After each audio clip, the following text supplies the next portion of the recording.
अब देखो बच्चों, अब हम आ जाते हैं एक नेक्स्ट टॉपिक पर, और ये टॉपिक है इप्सो सब्स्टिट्यूशन, इप्सो प्रतिस्थापन।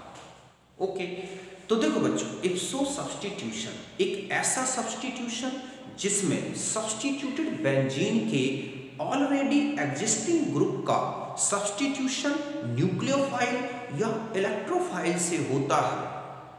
तो इसे हम बोलते हैं क्या बच्चों? इप्सो सब्स्टिट्यूशन।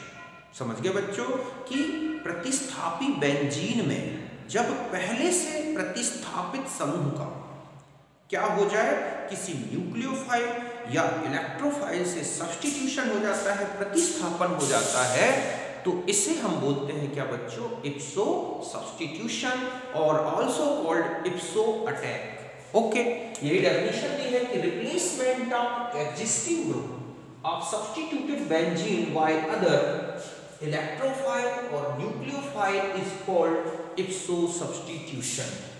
प्रतिस्थापी बेंजीन में पहले से उपस्थित समूह का जब इलेक्ट्रॉन स्नेही या नाभिक स्नेही द्वारा प्रतिस्थापन होता है बच्चों, तो इसे बोलते हैं इप्सो सब्स्टिट्यूशन। ओके, अब मैं आपको कुछ एग्जांपल्स विद मैकेनिज्म बताऊंगा कि ये किस तरह से इप्सो सब्स्टिट्यूशन दिखाई देता है।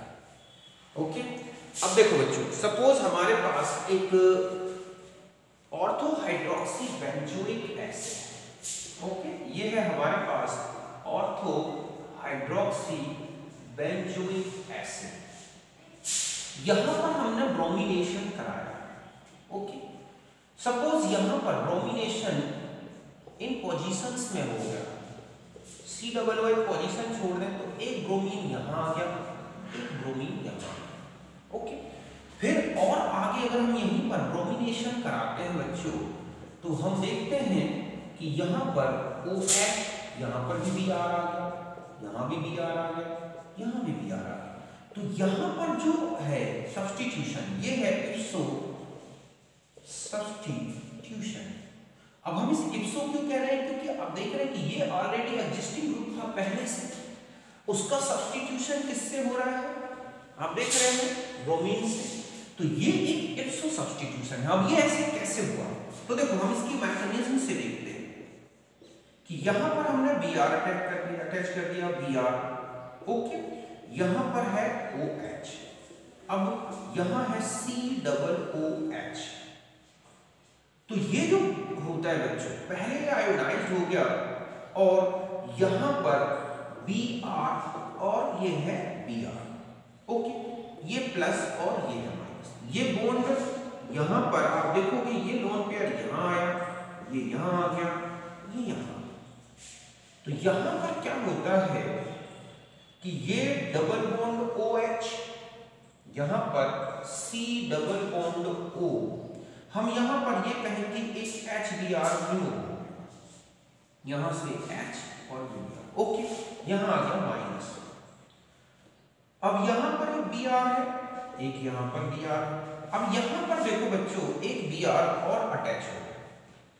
ओके, अब आता है कि ये जो बॉन्ड का जो ये नेगेटिव चार्ज है, जब ये क्या होता है बच्चों कि या तो ये रिमूव हो जाए ऐसे, तो ये यहां आता है और ये यहां आ जाता है। तो ऐसे में जो CO2 के फॉर्म में, और बॉन्ड वहीं का वहीं हो गया OH। तो यहां पर क्या बचा? Br। यहां क्या बचा? Br। यहां बॉन्ड फिर हो गए और यहां आ गया Br। तो आप देख रहे हैं कि यहां पर प्लस क्या आ गया? CO2। तो यहां पर ये हुआ रिप्लेसमेंट ऑफ, ठीक है, COOH बाय Br। तो ये क्या है? इप्सो अटैक या सब्स्टिट्यूशन।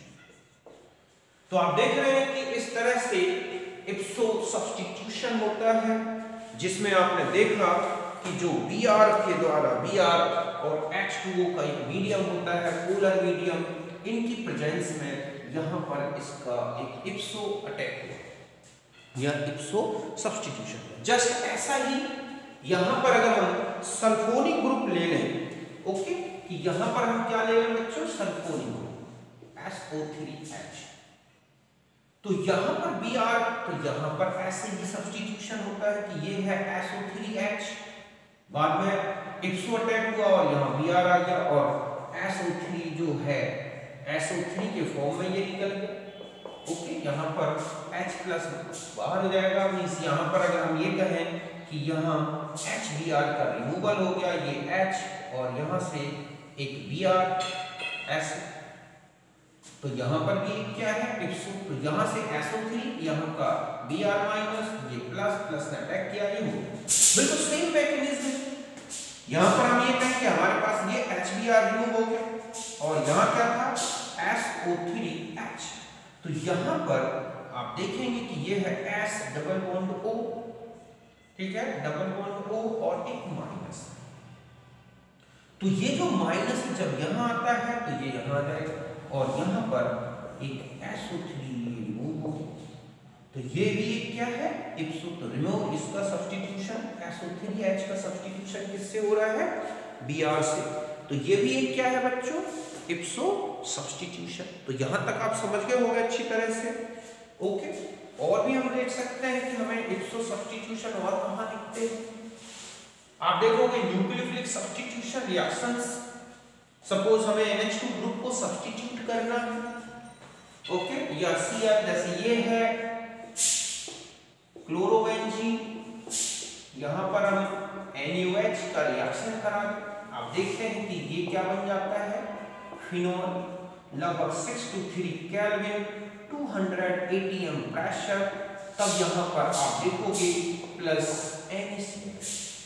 तो यहाँ पर भी देखो कैसे इप्सो अटैक होता है कि यहाँ पर ये एक न्यूक्लियोफिलिक सब्स्टिट्यूशन, ये है Cl, यहाँ है OH, तो यहाँ पर ये जो अटैक करता है तो एक एनाइन बन गया, ओके, यहाँ Cl और यहाँ क्या है OH, तो यहाँ निगेटिव चार्ज है।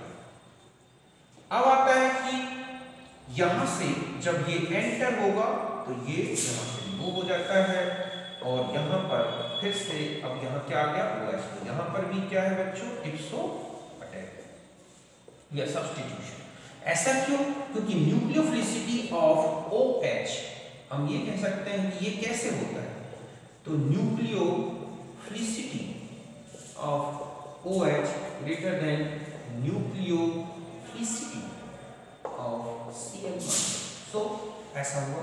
और यहाँ पर 2p एसिड जो है कहना चाहिए वो है इसमें ग्रुप के बीच में, यहाँ का 2p इसका 2p, इनके बीच में बॉन्डिंग है, जबकि यहाँ पर 2p और 3p के बीच की बॉन्डिंग की, तो ऐसा इसलिए हुआ है।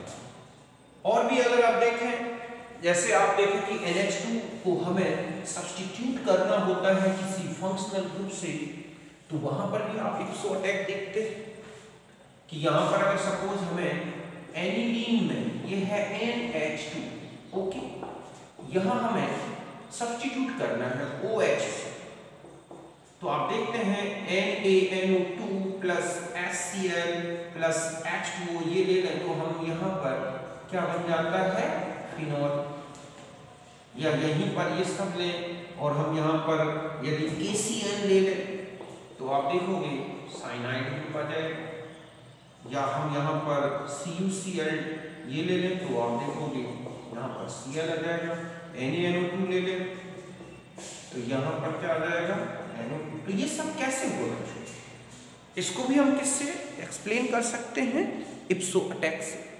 ओके, देखो कैसे, तो जब हम यहाँ पर NaNO2 का रिएक्शन कराते हैं, ओके, तो यहाँ NaNO2 डाइएजोनियम सॉल्ट, मतलब ये है NaNO2 plus HCl gives HNO2 plus NaCl, यहाँ पर NH2 ग्रुप था, HNO2 प्लस HCl, तो आप जानते हैं कि ये किसमें चेंज हो जाएगा बच्चों N2Cl, यहाँ क्या क्या प्लस, मीन्स हम ऐसा कह सकते हैं कि यहाँ पर N ट्रिपल बॉन्ड N और ये है प्लस, ओके।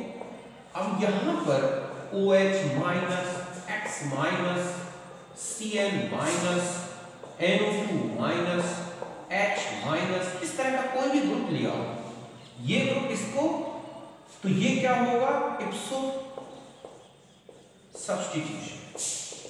समझ गए, इप्सो सब्स्टिट्यूशन हुआ तो यहां पर क्या आ जाएगा, ये ग्रुप आ जाएगा, OH है या X है, और ये N2 गैस के फॉर्म में बाहर हो जाती है। ये बॉन्ड यहां, तो यहां पॉजिटिव चार्ज भी अटैक करेगा, तो ये भी एक क्या है, इप्सो सब्स्टिट्यूशन। मींस डाइजोनियम सॉल्ट में आप देखोगे कि इस तरह का इप्सो सब्स्टिट्यूशन मिलता है।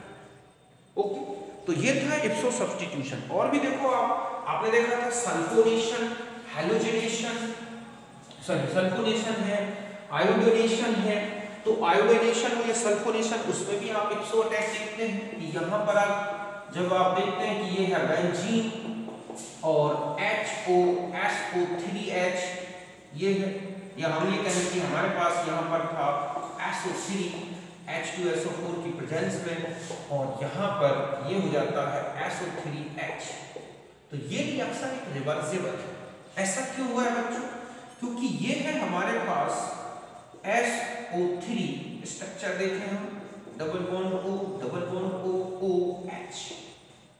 यहाँ HSO4 की माइनस की प्रेजेंस में ये चेंज हो जाता है, ठीक है, ये हो गया double bond O, double bond O और O माइनस।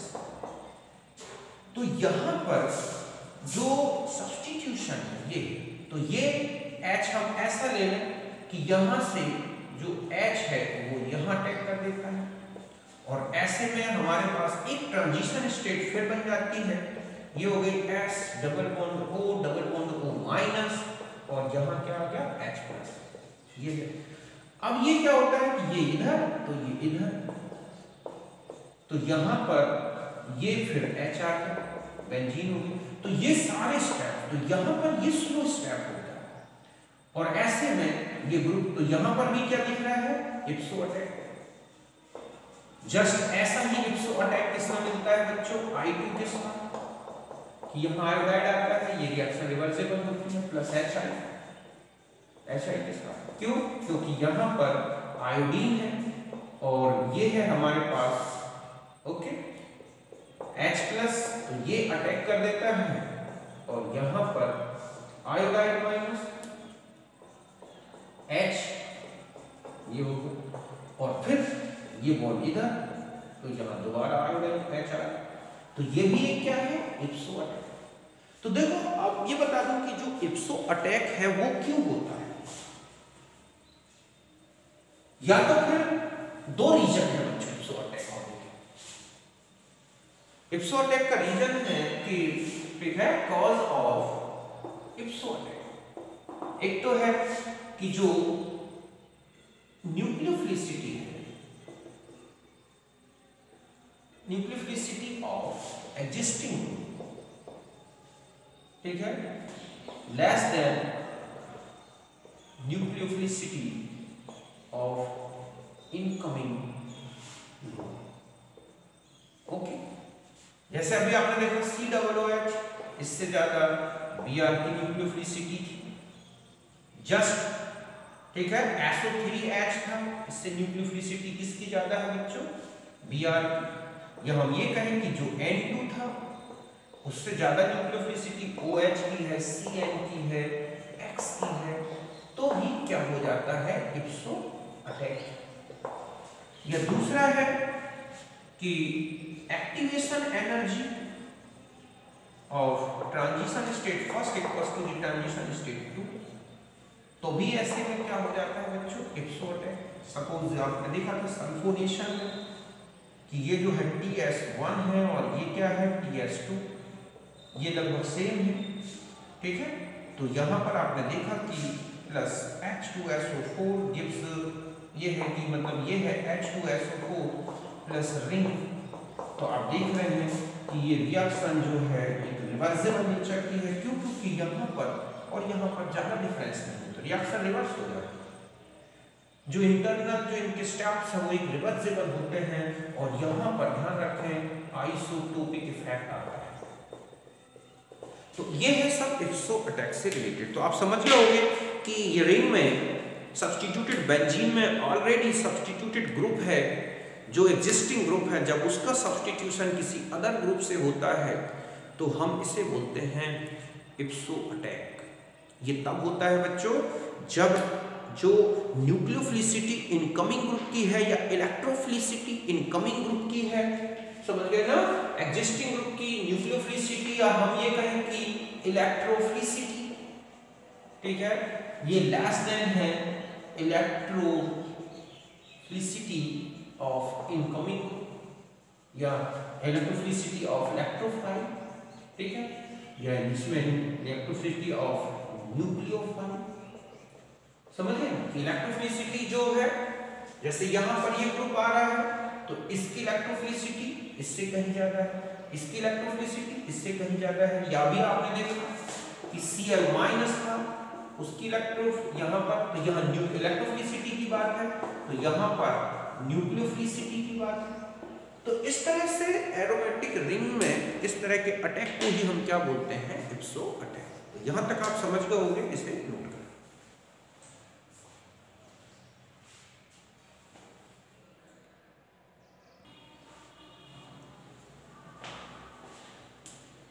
अब देखो बच्चों, अब हम आ जाते हैं नेक्स्ट टॉपिक पर और वो है ortho para ratio, ortho para अनुपात। ओके, तो देखो बच्चों, मोनो सब्स्टिट्यूटेड बेंजीन, इसमें जब इलेक्ट्रोफिलिक सब्स्टिट्यूशन होता है तो इस सब्स्टिट्यूशन में जो ortho di substituted product, para di substituted product है, इन प्रोडक्ट्स का रेशियो क्या है, इसी रेशियो को हम क्या बोलते हैं, ortho para ratio.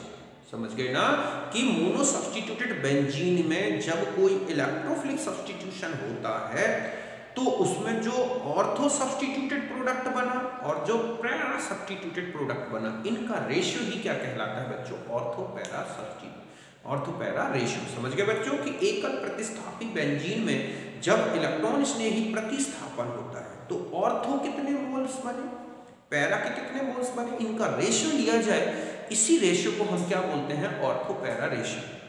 According to free positions of ortho and para, ठीक है, ये रेशियो कैसा होना चाहिए, 2:1। समझ गए ना कि मोनो सब्स्टिट्यूटेड बेंजीन में आप देखोगे दो तो पैरा पोजीशंस खाली हैं और एक जो है दो ऑर्थो पोजीशंस खाली होती हैं और एक पैरा पोजीशन। तो ऑर्थो में जो प्रोडक्ट्स बनने की पॉसिबिलिटी है वो पैरा के रिस्पेक्ट में तो डबल है, तो ऐसे में ऑर्थो पैरा रेशियो क्या आना चाहिए बच्चों, 2, बट ये रेशियो कितना मिलता है हमें, इससे कम। देखो, तो यही मैंने लिखा है कि ratio of ortho and para products in electrophilic substitution reaction in mono substituted benzene.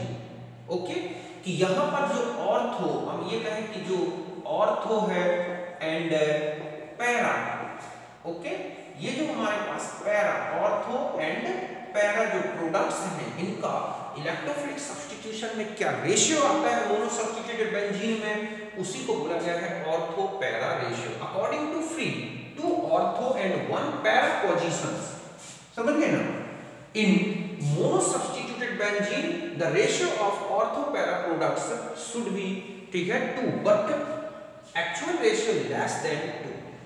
Means यहां पर जो ये होता है कि ये होना चाहिए 2, लेकिन ये रेशियो एक्चुअली में क्या है, लेस देन 2। तो समझ गए बच्चों कि एकल प्रतिस्थापी बेंजीन के इलेक्ट्रॉन स्नेही प्रतिस्थापन में ऑर्थो तथा पैरा उत्पादों का जो अनुपात है उसे ही क्या बोलते हैं, ऑर्थो पैरा रेशियो। एकल प्रतिस्थापी में 2 ऑर्थो तथा एक पैरा स्थिति खाली है, ये तो मैं आपको स्ट्रक्चर से, तो इन खाली स्थितियों के अनुसार ऑर्थो पैरा अनुपात 2 होना चाहिए, किंतु ये 2 से क्या मिलता है, कम। मींस हम ये कहें कि ये हमारे पास एक सब्स्टिट्यूटेड ग्रुप है, तो इसके रिस्पेक्ट में ये है एक पोजीशन, एक ये है और एक ये ऑर्थो है, ये ऑर्थो है, ये पैरा।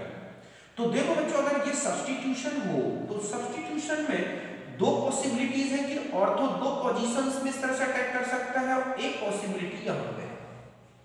तो जो अटैक होने की जो पॉसिबिलिटी है आप देख रहे हैं वो कितनी है, 2:1। तो ऑर्थो के तो 2 ऐसे मोल्स बनने चाहिए और 1 मोल किसका, प्रोडक्ट का, तो ये रेशियो क्या आना चाहिए, 2:1। बट ये जो रेशियो है ऑब्जर्व्ड रेशियो बच्चों, ठीक है, ऑब्जर्व्ड रेशियो जो होता है वो लेस देन क्या होता है, 2। मींस ये 2 नहीं आता। इसका मतलब ये होगा कि दोनों ऑर्थो जो पोजीशंस हैं वो इक्वली सब्स्टिट्यूटेड नहीं होती, ये मीन्स ये 2:1 में अटैक नहीं करता इलेक्ट्रोफाइल। तो ये ऐसा क्यों होता है, अभी हम कुछ एग्जांपल्स से देखते हैं और उसका रीजन भी देखते हैं। ओके, तो पहले यहां तक नोट करें।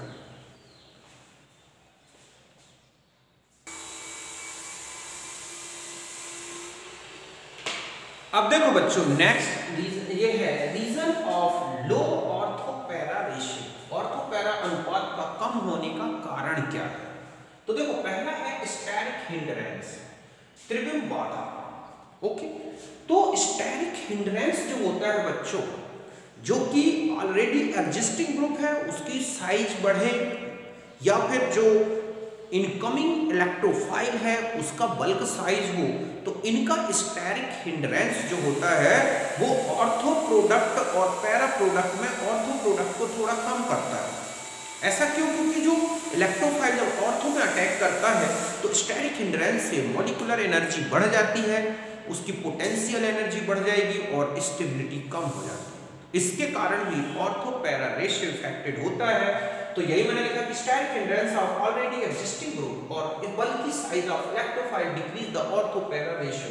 पहले से उपस्थित समूह या बड़े इलेक्ट्रॉन स्नेही समूह की त्रिविम बाधा इस अनुपात को घटाती है। देखो एक एग्जांपल से समझते हैं। ये है टॉलुइन, नाइट्रेशन कराया तो आप देखोगे कि ये है ऑर्थो और ये क्या है बच्चों? Para product. ओके, तो आप देख रहे हैं कि ऑर्थो पैरा का रेशियो है 1.5। समझिए ना कि ये रेशियो अब थोड़ा ज्यादा है। फिर हमने यहाँ इथाइल ग्रुप एंटर करा दिया तो यही रेशियो आप देख रहे हैं 0.95 हो गया। समझ गए ना कि ये क्या हो गया? 0.95। आइसोप्रोपाइल ग्रुप आ जाने से यही 0.5 हो गया। और जब टर्सरी ब्यूटाइल एंटर करा दिया तो आपने देखा कि ये रेशियो और डिक्रीज होकर कितना हो गया?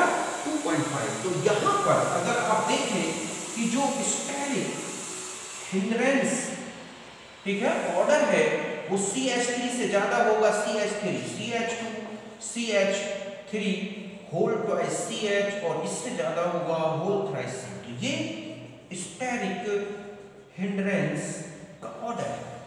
तो जितना ज्यादा ये जो बड़े बड़े ग्रुप होते हैं बच्चों, यहाँ पर अगर हम ये कहें CH3 तो ये इसको यहाँ एंटर होने से रोकते हैं।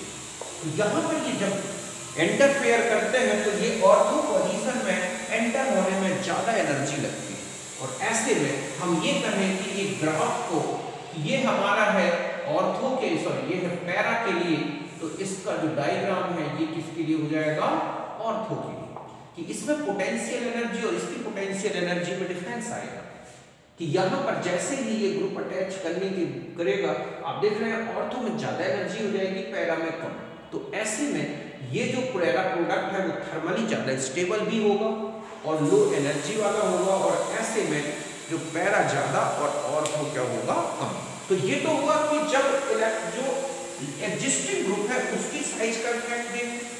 जस्ट ऐसा ही हम अगर देखते हैं कि जो इलेक्ट्रोफाइल होता है अगर वो बड़ी साइज का है तो वो भी इंटरफेयर होता है, मींस उसमें भी स्टेरिक हिंड्रेंस आता है। और यदि हम यहाँ पर ये कहें कि हमारे पास यहाँ पर ये है टर्शरी ब्यूटाइल ग्रुप और यहाँ पर हम क्लोरीन लें, ओके, तो आप देखोगे कि जो क्लोरीन है यहाँ पर ऐसे, या हम ये कहें कि जो क्लोरीन यहाँ पर आ रहा है पैरा में, एक ये रेशियो देखें तो यहाँ का suppose ortho para ratio x है और यहीं पर अगर हम Br को एंटर कराते हैं, ठीक है, कि ये Br एंटर होता है तो आप देखोगे कि यहाँ पर Br और यहाँ पर अगर हम Br की पोजीशन देखें कि यहाँ पर Br, तो यहाँ पर जो Br है और Br है इसका जो ऑर्थो पैरा रेशियो y है तो आप देखोगे कि इसमें जो x है वो ज्यादा होगा y से। ऐसा क्यों? क्योंकि यहाँ पर क्लोरीन, तो हम ये कहें कि जो स्टेरिक हिंड्रेंस है क्लोरीन का लेस देन क्या है बच्चों? Br। तो Br में स्टेरिक हिंड्रेंस ज्यादा लगेगा और ऐसे में ये पैरा पोजीशन में जाएगा, ऑर्थो में कम। ये यहाँ तक होता है कि लगभग ऑर्थो जो है इसमें निग्लेजिबल होता है बच्चों, जबकि इसमें काफी एक्सटेंट में होता है, ठीक है, लार्ज वैल्यू। तो यहाँ पर x क्यों? क्योंकि क्लोरीन का स्टेरिक हिंड्रेंस कम है, इसकी बल्क साइज छोटी है, तो ये रेशियो बढ़ जाता है। ओके, तो यहां तक आप समझ गए होंगे। अब हम आ जाते हैं, दूसरा फैक्टर होता है बच्चों हाइड्रोजन बॉन्डिंग, या हम कहें इंटरएक्शन ऑफ एग्जिस्टिंग ग्रुप और इलेक्ट्रोफाइल। ओके, तो हम इसका फैक्ट और देखते हैं। दूसरा जो फैक्ट है वो है बच्चों हाइड्रोजन बॉन्डिंग। ओके, कि हाइड्रोजन बॉन्डिंग, तो ये क्या करता है, हाइड्रोजन बॉन्डिंग जो होती है बच्चों, हाइड्रोजन बॉन्डिंग के कारण जो ग्रुप है कि Hb keeps two groups nearer, therefore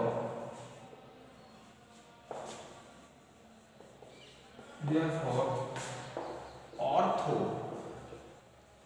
product predominant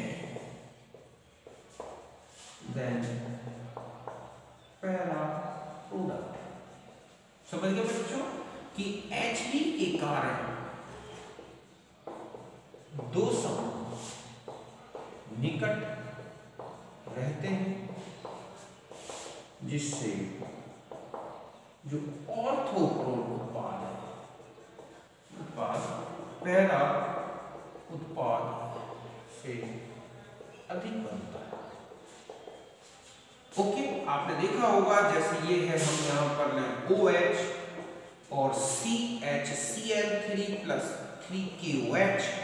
आपने देखा होगा राइमर केमान जो रिएक्शन है बच्चों, उसमें मेनली जो प्रोडक्ट बनता है, आप देखते हैं कि यहाँ पर CHO होता है, ये मेजर होता है, और ये जो प्रोडक्ट होता है OH और CHO बहुत ही माइन्यूट होता है।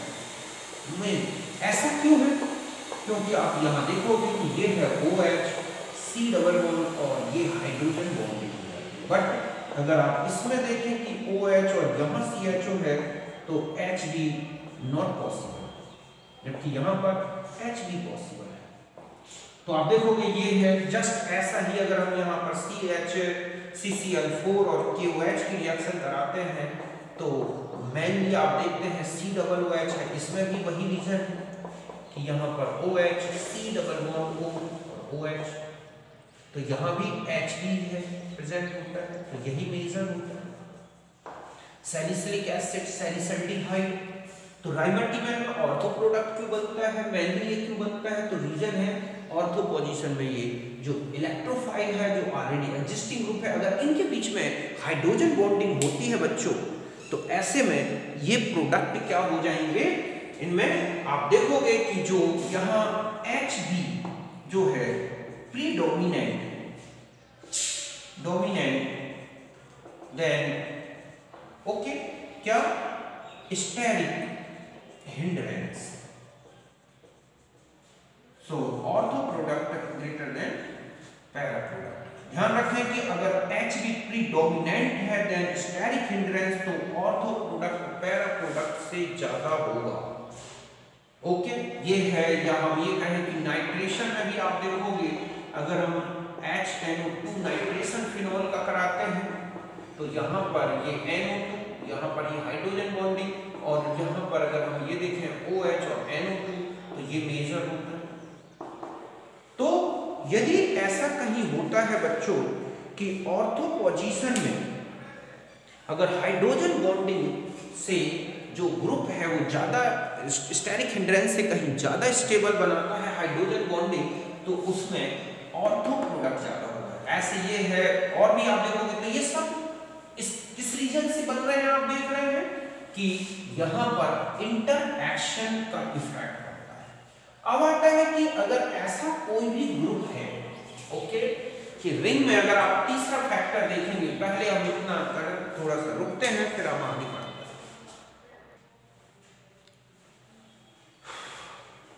अब देखो बच्चों, लास्ट फैक्टर है टेम्परेचर।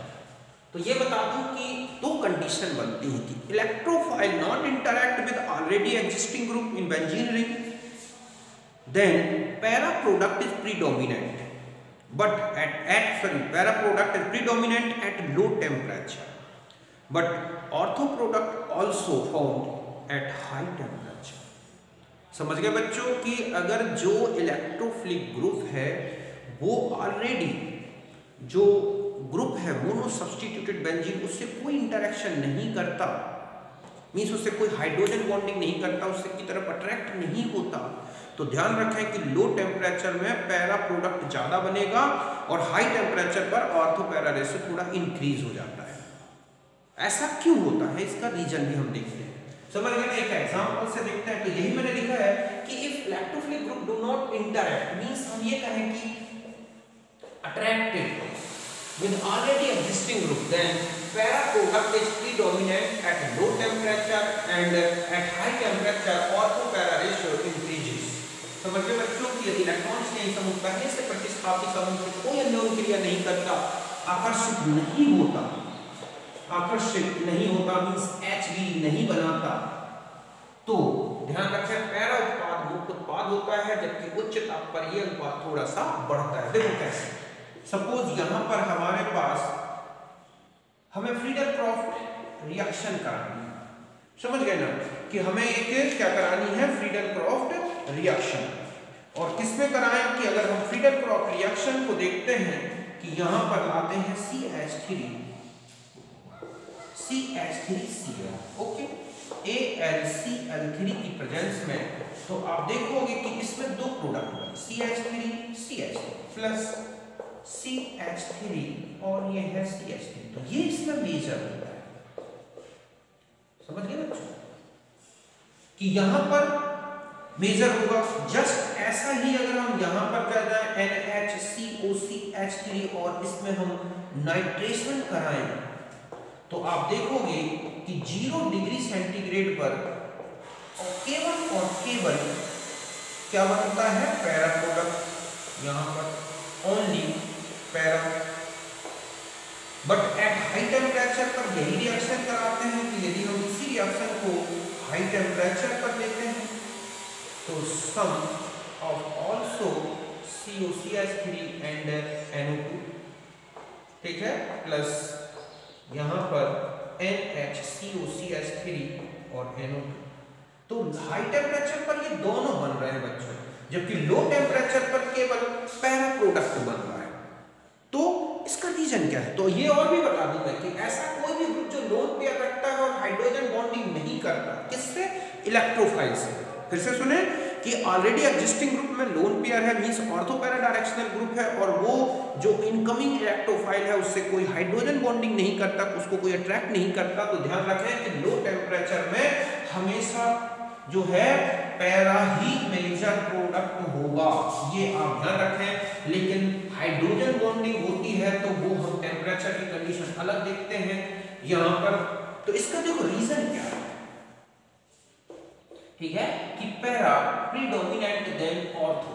दो रीजन है बच्चों, एक तो होता है लो स्टेरिक हिंड्रेंस, समझ गए ना, लो स्टेरिक हिंड्रेंस निम्न त्रिविम बाधा,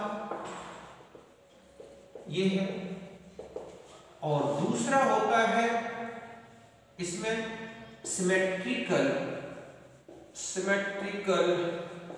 क्यूनोडॉइड फॉर्मेशन। यहां कहें कि सिमेट्रिकल इंटरमीडिएट फॉर्म्ड, ठीक है, फॉर्म्ड इन पैरा अटैक। सम्मित रूप बनना बच्चों, सम्मित मध्यवर्ती पैरा अटैक में बनना, ठीक है। और तीसरा होता है high plus M effect and absence of minus I effect. समझ गए कि M प्रभाव उच्च और माइनस I प्रभाव नहीं होगा। ये तीन फैक्टर जिसके कारण ही पैरा प्रोडक्ट ज्यादा बनता है जब कोई इंटरेक्शन नहीं होता, तो लो स्टेरिक हिंड्रेंस होना, सिमेट्रिकल क्यूनोनॉइड फॉर्म या इंटरमीडिएट का फॉर्मेशन होना, और हाई मेसोमेरिक इफेक्ट और माइनस I इफेक्ट की एब्सेंस। ये तीनों मिलके ही आप देखोगे कि ये जो सब्स्टिट्यूशन है उसको क्या बना देते हैं, ज्यादा इफेक्टिव बना देते हैं। देखो कैसे, सपोज हमारे यहाँ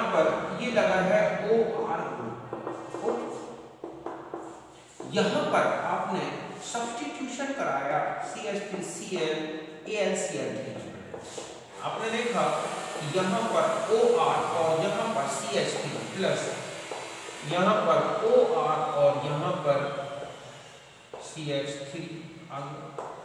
लेकिन यहाँ पर ये जो है पैरा, ये मेजर है। देखो अब इसका क्या रीजन है, देखो अगर आप इसकी मैकेनिज्म में देखें, ये है OR, ओके, यहाँ पर हमारा इलेक्ट्रोफाइल ग्रुप अटैक कर रहा है, मींस CH3। अब यहाँ पर अटैक करें और यहाँ पर अटैक करें, तो देखो कैसे हमारे इंटरमीडिएट बनेंगे। अगर हम यहाँ OR को ऐसा और यहाँ पर इलेक्ट्रोफाइल है और तो यहाँ का जो आप इंटरमीडिएट देखोगे वो ये होगा। और अगर हम पैरा में चले जाएं, यहाँ पर हमारे पास OR है, ओके, और यहाँ पर आपने H और यहाँ पर H,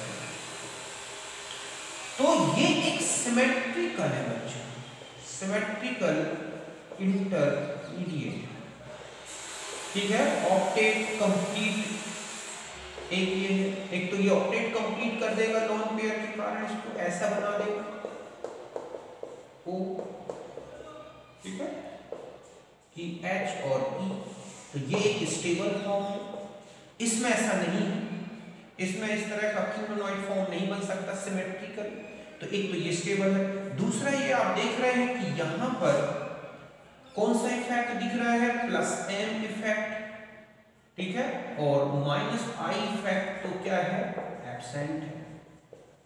मींस यहाँ पर इसका M+M इफेक्ट दिख रहा है, -I बहुत दूर हो गया तो एब्सेंट होगा, और स्टेरिक हिंड्रेंस देखो ये भी एब्सेंट है। तो ये सब फैक्टर मिलकर इसको स्टेबल बनाते हैं। यहाँ पर आ जाए +M इफेक्ट तो है, ओके, आ जाएगा एक बार पॉजिटिव चार्ज यहाँ ला दें तो -I इफेक्ट भी है, और ठीक है, ये दोनों प्रेजेंट है, और स्टेरिक हिंड्रेंस भी प्रेजेंट है। तो ये सारे मिलके इसको लेस स्टेबल बनाते हैं, और यही रीजन है कि जो ऑर्थो प्रोडक्ट है वो थोड़ा कम हो जाता है और पैरा प्रोडक्ट ज्यादा आता है। तो ध्यान से सुने, जब यहाँ पर ये जो ग्रुप है ये एक इंटरैक्शन नहीं करता, अट्रैक्ट नहीं करता, तो आपको वहां पर पैरा प्रोडक्ट बताना है मेजर प्रोडक्ट। उसका रीजन है इसका इंटरमीडिएट का सिमेट्रिकल होना, पॉजिटिव मीसोमेरिक इफेक्ट मिलना, और -I इफेक्ट ये एब्सेंट होना कब, जब इस जो है इलेक्ट्रोफाइल पैरा अटैक करता है। जबकि ऑर्थो में ये सारे फैक्टर्स देख रहे हैं, स्टेरिक हिंड्रेंस भी मिल रहा है, -I इफेक्ट भी मिल रहा है, +M तो है, तो ये दोनों फैक्टर मिलके तो इससे कहीं ज्यादा क्या बना देंगे, लेस स्टेबल, और ऐसे में हम कहेंगे कि हमारा पैरा प्रोडक्ट क्या हो जाएगा, कम हो जाता है।